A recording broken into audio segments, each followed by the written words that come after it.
ఆస్తులు ఉన్నాయి, మేము గొప్పవాళ్ళం, మా తాతలు ఎంతో గొప్పవాళ్ళు, మేము బాగా బ్రతికామని చెప్తారు. కానీ మీ ముందున్న బోసుబాబు గారు కానీ భాగ్యశ్రీ కానీ కటిక పేదరిక కుటుంబాల నుంచి వచ్చాం. మా నాన్నగారు నాకు 10 ఏళ్ల వయసు అప్పుడు చనిపోయారు. అమ్మ 17 రూపాయలు పెన్షన్తో 4 పిల్లల్ని పెంచేది. తను ఎప్పుడో ఆయన మిలిటరీలో ఉండగా చదువుకున్న చదువుతో ఒక కంపెనీలో అకౌంట్స్ రాయడానికి వెళ్ళేది. చాలా కష్టపడి మమ్మల్ని తమ్ముడు కానీ చెల్లిని కానీ వాళ్ళ మంచి చెడ్డలు కానీ నేనే చూసుకునేదాన్ని. హాస్టల్లో పడేస్తే ఇప్పుడున్న సౌకర్యాలు లేవు. టిఫిన్లు పెడుతున్నారు, స్నాక్స్ ఇస్తున్నారు, యూనిఫామ్స్ ఇస్తున్నారు. చక్కగా 3 పూట్ల ఉదయం టిఫిను, మధ్యాహ్నం భోజనం, రాత్రి భోజనం. కానీ ఆ రోజుల్లో హాస్టల్లో ఉదయం పెడితే సాయంత్రమే భోజనం, అది కొంచెం పెట్టేవాళ్ళు. చెల్లుంది, తనకి భోజనం చాలదు, అందుకని ఉదయం అన్నాన్నే నేను మధ్యాహ్నం నా చెల్లికి ఉంచి స్కూల్ నుంచి హాస్టల్కి వచ్చి మంచినీళ్ళు తాగి మళ్ళీ స్కూల్కి వెళ్ళేదాన్ని. అంత కష్టపడి 10th పాస్ అయ్యి ఆ తర్వాత ఇంటరు, బిఏ, బీఈడి. నా పెళ్ళికి ముందు నేను అది చదువుకున్నా. పెళ్ళి తర్వాత నేను 2 ఎంఏలు, ఎంఈడి, ఎంఫిల్, పిహెచ్డి సబ్మిషన్ చేయలేదు. అంత కష్టపడి పెళ్ళి తర్వాత పిల్లలు, సంసారం చదువుకున్నా. మరి గజిటెడ్ ఆఫీసర్ హోదాలో నేను ఉద్యోగం చేశాను, పెన్షన్ వస్తుంది. మరి చదువుకునే రోజుల్లో నాకు ఒక పట్టుదల ఉండేది. మా తాతలు అందరూ కూడా మిలిటరీ వాళ్ళు, క్రమశిక్షణ కలిగిన వాళ్ళు. నా తండ్రి బాక్సర్, అందుకని గేమ్స్ అంటే నాకు ఇష్టం. కష్టపడి ఎంత దూరమైనా నడిచి వెళ్ళడమే. 15 పైసలు సిటీ బస్సు డబ్బులు అమ్మని అడగలే, నడిచే వెళ్ళేదాన్ని. తర్వాత సెలవుల్లో మిరపకాయలు కోయడానికి, పత్తి తీయడానికి నేను వెళ్ళాను. కోతలు కోసాను, నాట్లు వేసాను, కష్టపడి చదువుకున్నాను నేను. అది అంత కష్టపడి మరి ఆటలాడుతూ 1973లో నేను 9వ తరగతి చదివేటప్పుడు భారతదేశం తరపున నేను బాస్కెట్బాల్ ఇండియా టీంని శ్రీలంక వెళ్ళాను.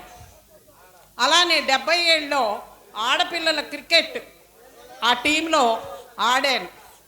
సౌత్ జోన్ 5 రాష్ట్రాలకి కూడా బాస్కెట్బాల్ కాంపిటీషన్లో కెప్టెన్గా ఉన్నాను.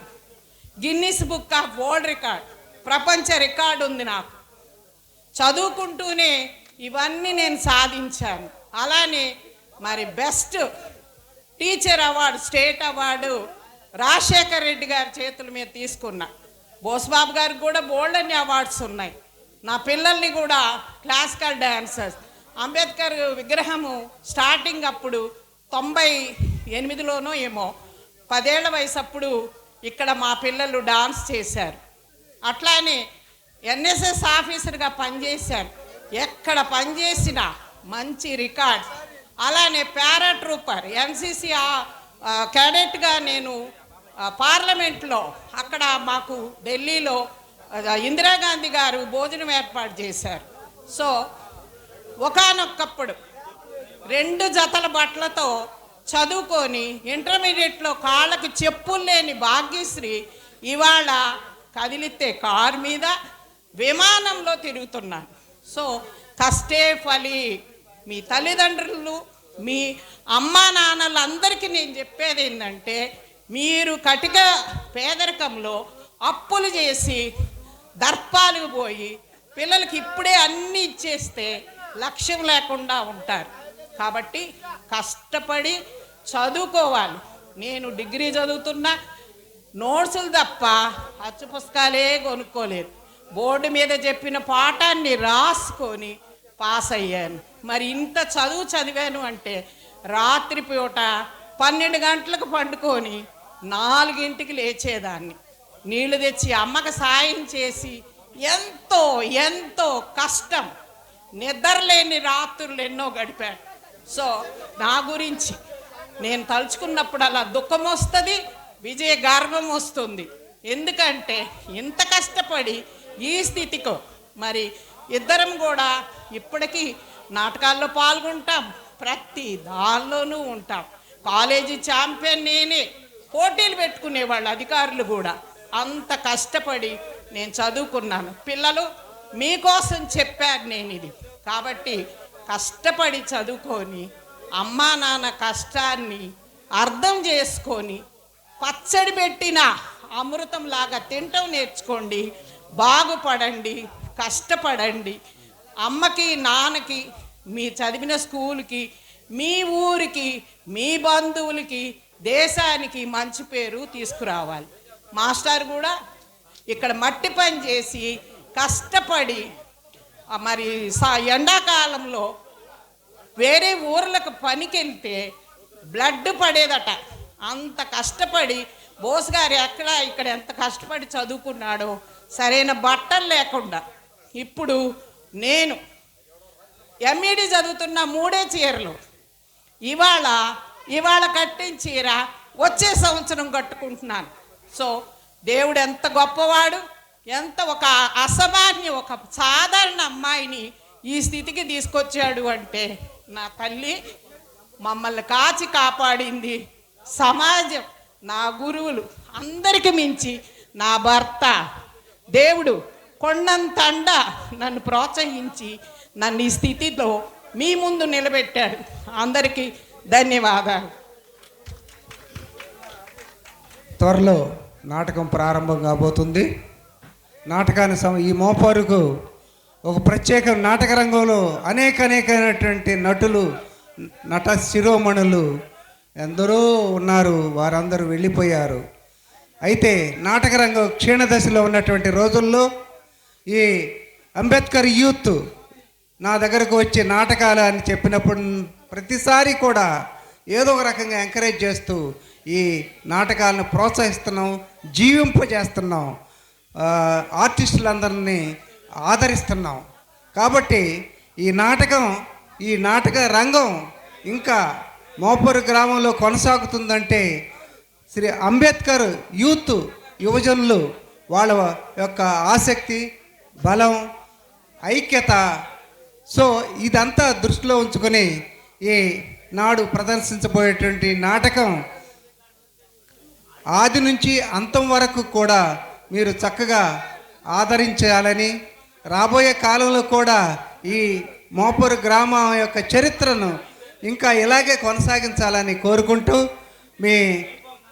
మా ప్రేక్షక దేవుళ్ళందరికీ నమస్కారాలు తెలియజేస్తూ నాటకం ప్రారంభం కాబోతుంది. ఒకసారి నాట్య మండలికి, మరియమ్మ తల్లికి, యేసు బాలునకు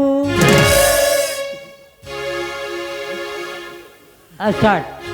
కరుణ భరణ కలుష సంవరణ జనన మరణ గుణ శ్రేషదాత.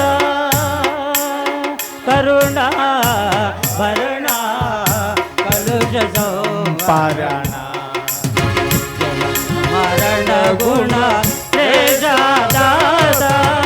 అగణిత గుణగణ అగణిత గుణగణ పాప భయారణ ఆరతి గై కొనుమా సుజనావన ఆరతి గై కొనుమా.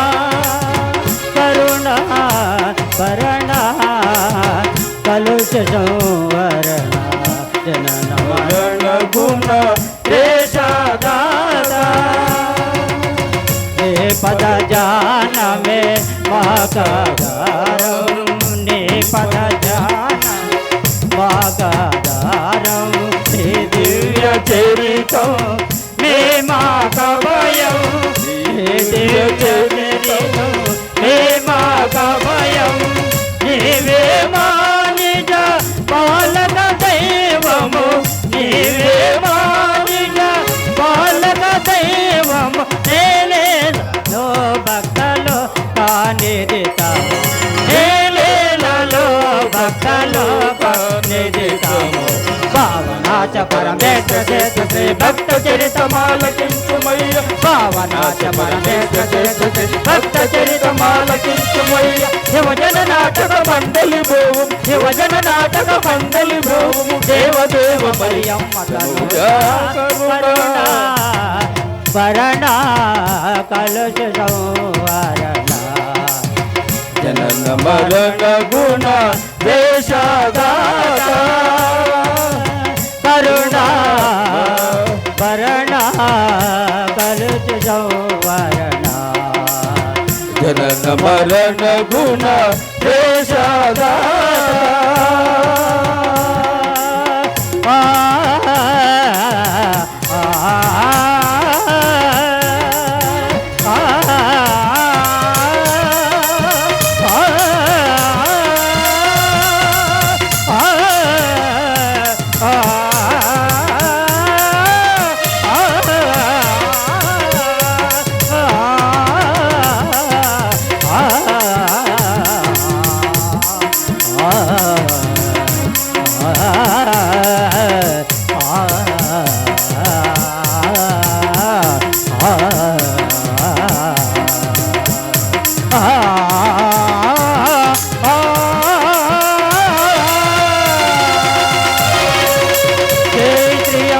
జూనియర్ నాట్య మండలికి యేసు బాలునకు తల్లికి యేసు రాజుకు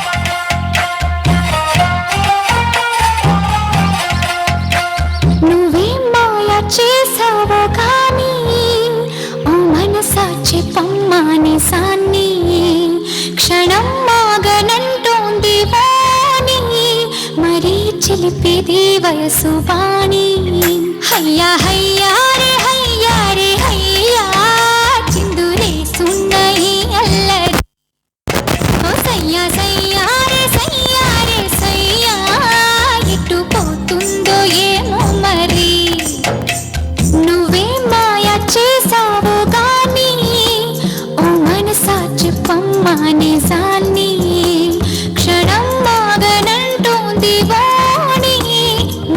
చిలిపిరి వయసు వాణి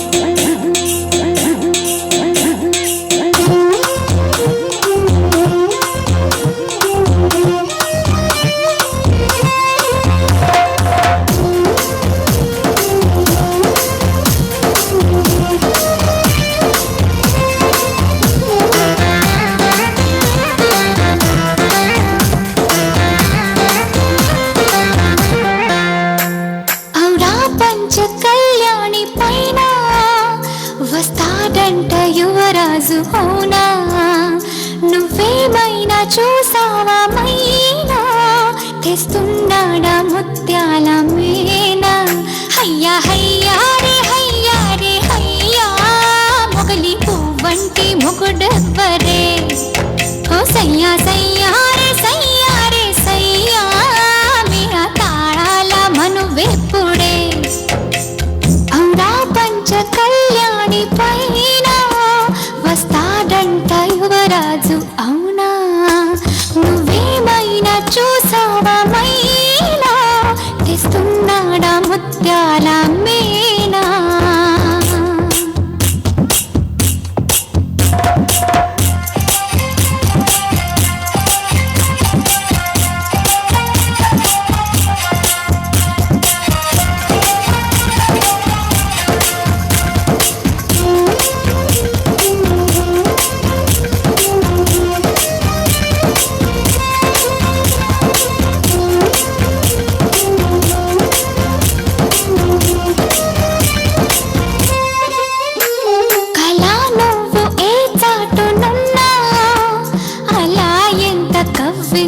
పడుతున్నా ఇలా నిన్ను వెంటాడి రానా ఎలాగైనా నిన్ను కలుసుకోనా హయ్యా హయ్యా రే హయ్యా ఆశపడుతున్నా ఈ నామది ఓ సయ్యా సయ్యా రే సయ్యా అది తీరేది ఎప్పుడన్నది నువ్వే మాయ చేసావు గాని ఓ మనసా చెప్పమ్మా నిజాన్ని క్షణం మాగనంటోంది వాణి మరీ చిలిపిది వయసు వాణి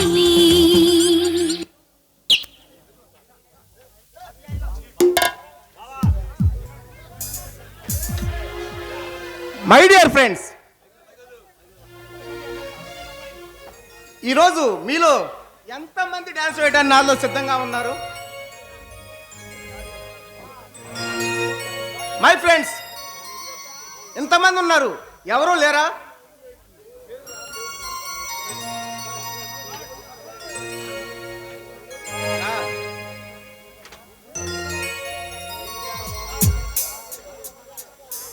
wow, what a young dynamic girl.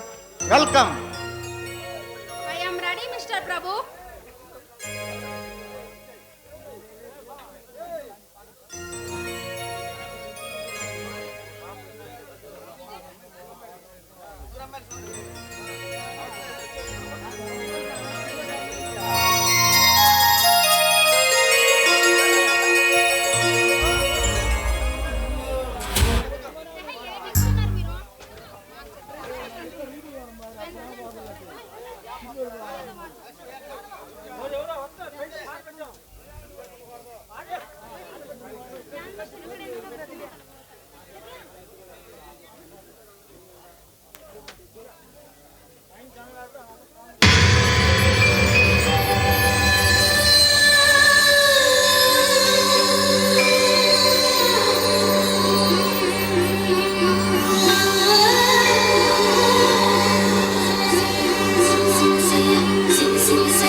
ఏమి కోరిక చెప్పవా చెప్పవా జాగు చేయక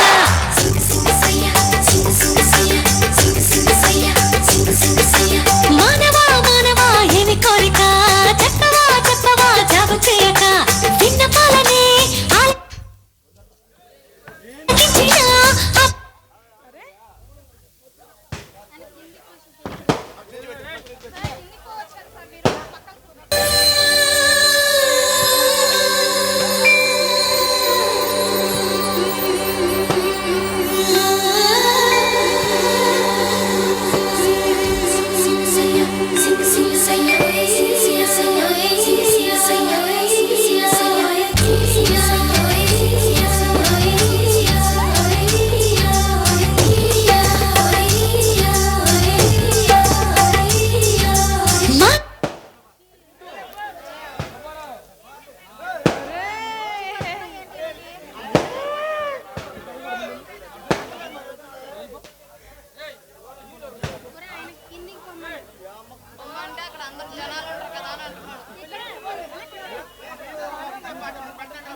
చెల్ల ఏముందిరో సొంపుల కిల్ల అదిరిందిరో సింగ సింగ సయ్య సింగ సింగ సయ్య సింగ సింగ సయ్య సింగ సింగ సయ్య అమ్మక చెల్ల ఏముందిరో సొంపుల కిల్ల అదిరిందిరో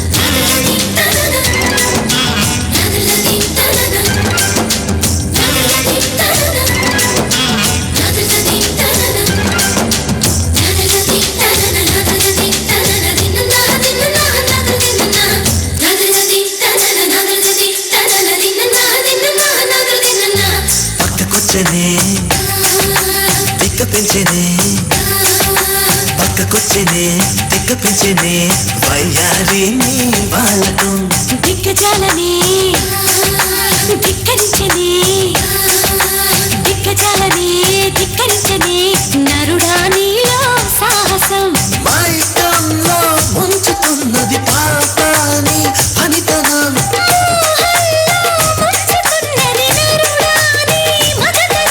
కొంటె కోరిక రెచ్చగొట్టక చుక్కా చాలింకా వేడి వేడిగా చూడకూడగా వచ్చాని వంక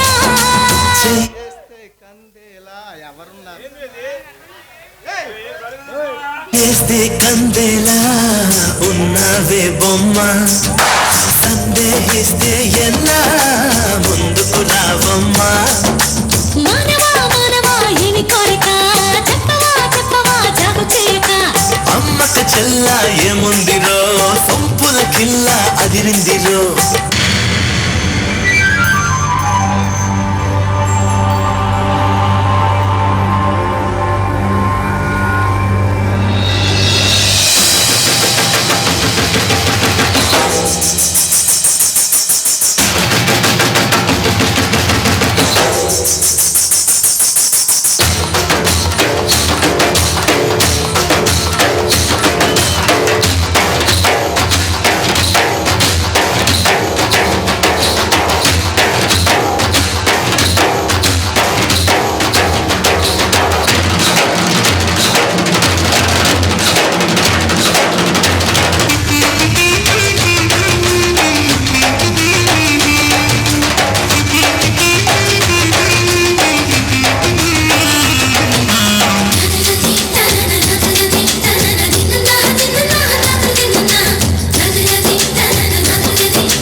మత్తుగా ఊపుతున్నదే దిల్లో నన్నే నీనడు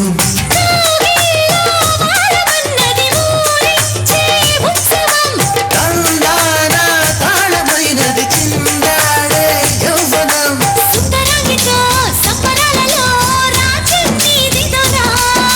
ముద్దలాలితో ముద్దులాటలో మోక్షం పొందే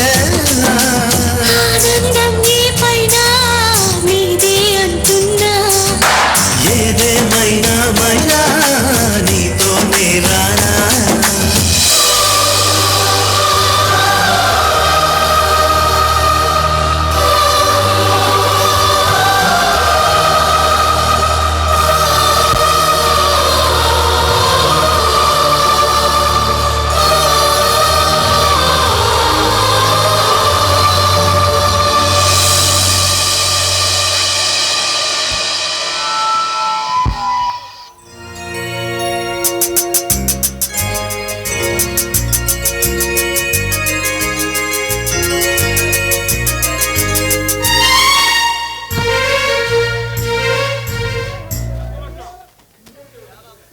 చాలా అందంగా డాన్స్ చేశారు మిస్. ఇంతకీ మీ పేరేమిటి? నా పేరు శాంతి. వావ్, శాంతి, నీ పేరు కూడా నీలాగే చాలా అందంగా ఉంది. ఇంతకీ మీ ఊరేమిటో? మాది వైజాగ్. మా అన్నయ్య బిజినెస్ ట్రిప్ మీద ఈ ఊరికి వచ్చాం. అందుకే నేను కూడా వచ్చాను. అందుకే నాకు అదృష్టం కలిసి వచ్చింది, నువ్వు ఇక్కడికి వచ్చావు. ఆ అదృష్టం నీది కాదు, నాది. వాట్? ఏం మాట్లాడుతున్నావు? ఎస్ మిస్టర్ ప్రభు, నీతో ఎన్నో రోజుల మంటి డాన్స్ చేయాలని ఎన్నో కలలు కన్నాను. ఆ కళ ఈ రోజుకే నెరవేరింది. క్లబ్లో డ్యాన్సులు వేసుకుంటూ పూటలు గడుపుకునే నాకు నీలాంటి అందమైన అమ్మాయి నాకు అభిమానంగా ఉందంటే నాకు చాలా ఆనందంగా ఉంది. మీ పాప్ సింగర్ గాను, బ్రేక్ డాన్సర్ గాను మీకు ఎంతో పేరుంది. అలానే నాలాంటి అభిమానులు ఉండడంలో తప్పు లేదుగా.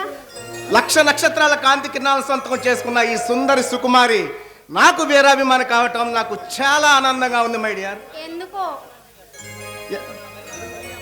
మరి అంత పొగడకండి. పొగడ్తనేది పన్నీర్ లాంటిది, వాసన చూడాలే కానీ దాన్ని తాకకూడదు. మీకు అందంగా డాన్స్ చేయడమే కాదు, అందంగా మాట్లాడడం కూడా వచ్చన్నమాట. నీలాంటి అందాన్ని చూసినాక ఏ మోగవాడికి కూడా మాటలు వచ్చేస్తాయి. ఓ మై గాడ్, నీతో మాట్లాడడం చాలా కష్టం. నేను మరి వెళ్ళొస్తాను, మా అన్నయ్య వెయిట్ చేస్తూ ఉంటాడు.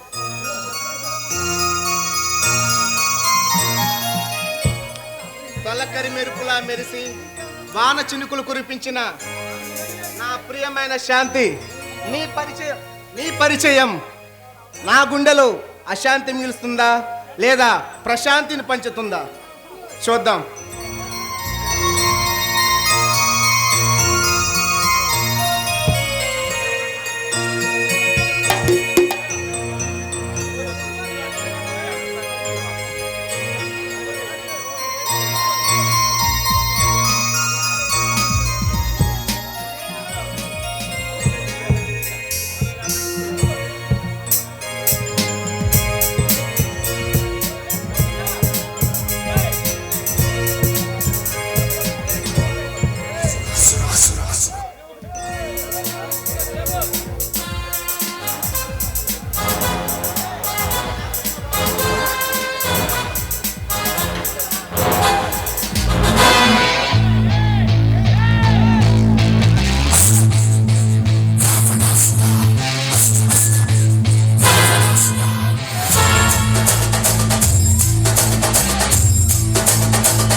మై డియర్ ఫ్రెండ్స్, ఇన్నాళ్ళు మనం ఈ సమాజంలో ఇన్ని అరాచకాలు చేసినా, ఇన్ని అనాదరణ చేసినా అడ్డుకునే మగాడు లేడు, అడ్డగించేవాడు లేడు. కానీ ఆ రాజసం మాట ఎవడు, వాడి వల్ల మనకు అడుగడుగున అడ్డుపడుతున్నాడు. నిజమే యుగంధర్, మొన్న నా స్మగ్లింగ్ లారీని పట్టుకుని నా సరుకు మొత్తం దోచేశాడు వాడు. అంతేకాదు, నా మనుషులు దొంగ బంగారం అమ్ముకొస్తుండగా, డబ్బు తెస్తుండగా ఆ సొమ్మలా దోచుకెళ్ళిపోయాడు.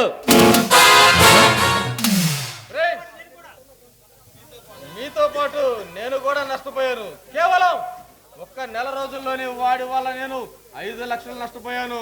నేను వాడి వల్ల ఈ నెలలో 4 లక్షలు నష్టపోయాను. అంతేకాదు, వాడి వల్ల నేను 3 లక్షలు నష్టపోయాను.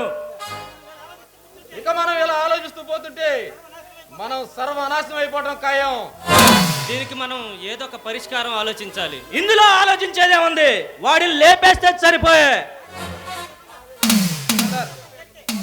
మాటలు చెప్పడం చాలా తేలిక, కానీ వాడిని చంపగల మగాడు వాడు మన కోసం దొరకాలి కదా. అంటే ఈ ఊరిలో మర్డర్ చేసే మనగాడే లేడా? డబ్బు పారేస్తే 100 మటర్లైనా నవ్వుతూ చేసే నరహంతకులు నగరంలో చాలా మంది ఉన్నారు. అక్కడే మీరు పొరపడుతున్నారు మిత్రమా. ఆ రాజసింహగాన్ని చంపడం అంటే అంత మామూలు విషయం కాదు. వాడు పరమ కిరాతకుడు. ప్రాణాల మీద ఆశ వదిలి వాడితో యుద్ధానికి సిద్ధంగా ఉన్నవాడు మనకు కావాలి. వాడు అంత ప్రమాదకరమైన వాడా? ప్రాణాల మీద ఆశ వదులుకుని ముందుకు దూకే మగ్గాడు మనకి దొరకటం చాలా కష్టమేమో. కష్టమే కానీ అసాధ్యం కాదుగా. డబ్బు మారేస్తే ప్రాణాలకు తెగించి వాడిని చంపగలిగే మగాడు ఎవడో ఒకడు ముందుకొస్తాడు. ఆల్ రైట్, వాడిని చంపే హంతకుడికి నేను ₹1,00,000 ఇస్తాను. 2 లక్షలు ఇస్తాను. నేను 5 లక్షలు ఇస్తాను. వాడి కోసం మనం వెంటాడదాం.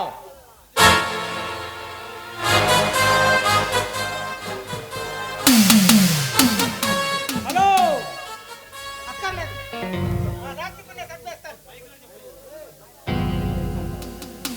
చెప్పు. హలో, ఆ రాజ్యపుణ్యం నేను చంపేస్తాను. మిస్టర్ సుధీర్, ఆ రాజసింహ చంపడం అంటే మాటలు కాదు. వాడు మామూలు వ్యక్తి కాదు. వాడు మహాశక్తి. వాడు వాడంతా వాడి జీవితం ఎంత మీరు ఇస్తారన్న బ్యాంకులో వేయండి, నేను ఆయన హత్య చేస్తాను.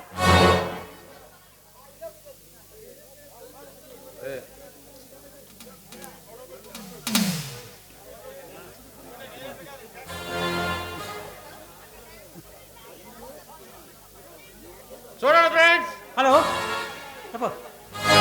ఈ శుభ సందర్భంలో ఈ ఆనంద సంబంధంలో మీరు ఎంజాయ్ చేయండి. కమాన్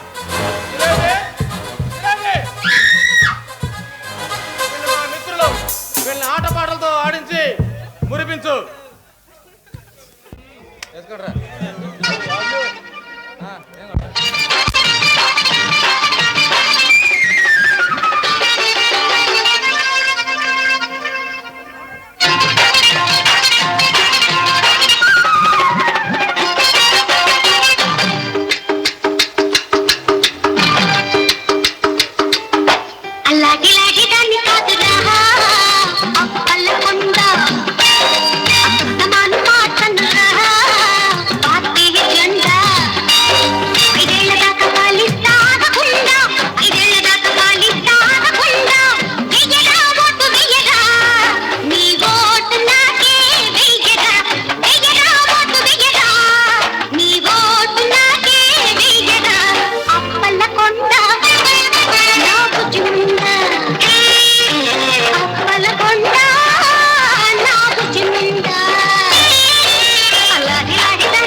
భోజనాలు పెట్టిస్తా, బయటి ఉద్యోగం ఇప్పిస్తా, ఇంటి ముందు ఆసుపత్రి కట్టిస్తా, ఇంటి వెనక మందు కొట్టు తెరిపిస్తా, మధ్యాహ్న భోజనాలు పెట్టిస్తా, అబ్బాయికి ఉద్యోగం ఇప్పిస్తా, ఇంటి ముందు ఆసుపత్రి కట్టిస్తా, ఇంటి వెనక మందు కొట్టు తెరిపిస్తా, సంటోళ్ళకి జాగిరెట్లు బంధిస్తారు, పెద్దోళ్ళకి సౌకడిపో తెరిపిస్తారు.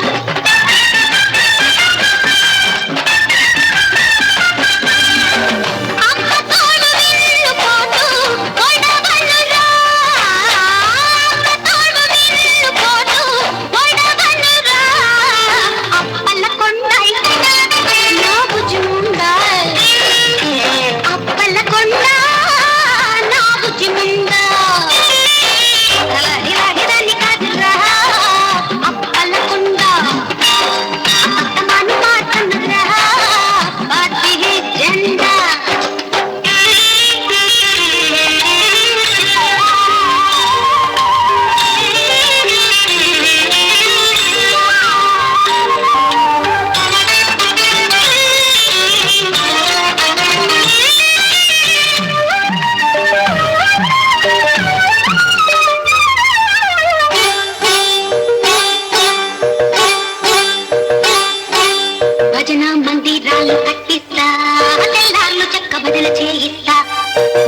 ఒక ట్యూబ్ లైట్ వెలిగిస్తా